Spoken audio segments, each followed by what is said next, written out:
Muhammad kecil ini 5 tahun udah banyak nanya, wahai ayah, kenapa harus ada salat sunnah? Karena itu yang diajarkan oleh Rasul Sallallahu Alaihi Wasallam. Siapa Rasulullah? Tanya balik, kan bingung. Dibawa apa nih ayah? Sambil menangis ayahnya yang ingat Rasulullah Sallallahu Alaihi Wasallam, dibawa ke depan makbarahnya. Ini Rasulullah, iya. Sudah meninggal dunia, iya. Orangnya sudah meninggal, kenapa kita harus mengikuti sunnah yang diajarkan? Apa jawaban orang tua tersebut? Sahabat Nabi mengatakan, wahai Muhammad, anakku, sesungguhnya apa yang dijalankan oleh Rasul, maka itu yang akan bisa menyelamatkan kita di dunia sampai ke akhirat. Si Muhammad sudah mulai tanya. Begitu umur 9 tahun, Muhammad sedang membantui daripada orang tuanya.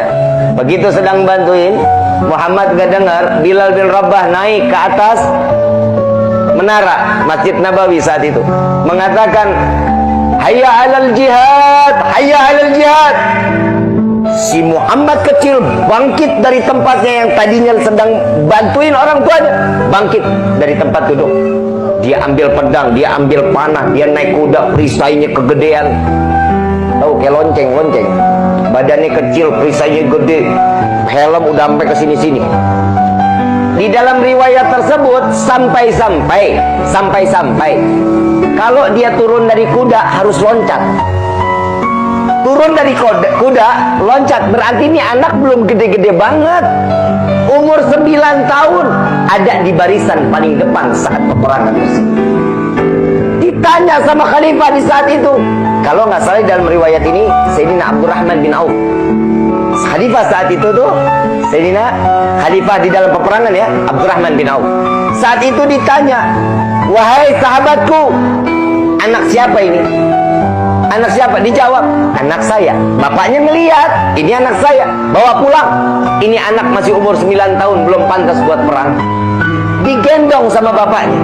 Ayo nak, kita pulang. Apa jawaban anak umur 5 tahun tersebut? Seorang Muhammad mengatakan, wahai ayahku, bukankah engkau mendidikku? Dari awal aku mengenal Allah dan Rasul. Engkau didikku di dalam sunnah-sunnahnya Nabi Muhammad SAW. Lalu mengapa saat ini bukankah peperangan adanya sunnahnya Nabi? Maka izinkan aku untuk menjalankan sunnah Nabi Muhammad SAW. Tuh Muhammad kecil pengen banget perang. Balik lagi ke khalifah peperangan saat itu, lalu dikatakan, wahai sahabatku, Muhammad mau perang, biarin, karena dia pengen menghidupkan sunnah Nabi. Dikasih saat itu sama khalifah. Di dalam riwayat, Muhammad itu memenggal kepala orang-orang kafir saat itu sebanyak 70 orang. 9 tahun, penggal kepala orang 70 orang. Dan di dalam riwayat, Muhammad mati dalam keadaan tragis. Orang tuanya ngeliatin sahabat-sahabatnya yang mati.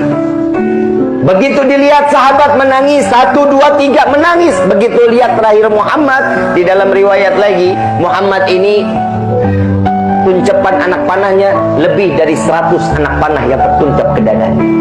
Telinganya sudah hampir terlepas daripada kulitnya.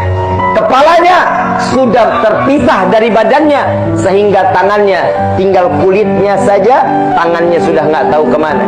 Ini bapak ngelihat Muhammad begini, tertawa terbahak-bahak. Kalau kita ngelihat anak model matinya begini, kalau kita ketawa ngelihatnya anak, berarti kita udah apa? Gangguan jiwa. Gila berarti. Gak ada. Ini anak, kalau saya tanya lagi, ini anak matinya tragis gak? Kejam gak? Kejam. Tapi seorang bapak terlihat dalam keadaan tertawa. Ditanya sama sahabat, wahai sahabatku, mengapa engkau tertawa? Sedangkan engkau melihat sahabat yang lain engkau menangis. Engkau melihat adabmu sendiri dalam keadaan tertawa. Wallahi, aku melihat Muhammad saat ini sedang diajak bermain oleh Rasul Sallallahu Alaihi Wasallam.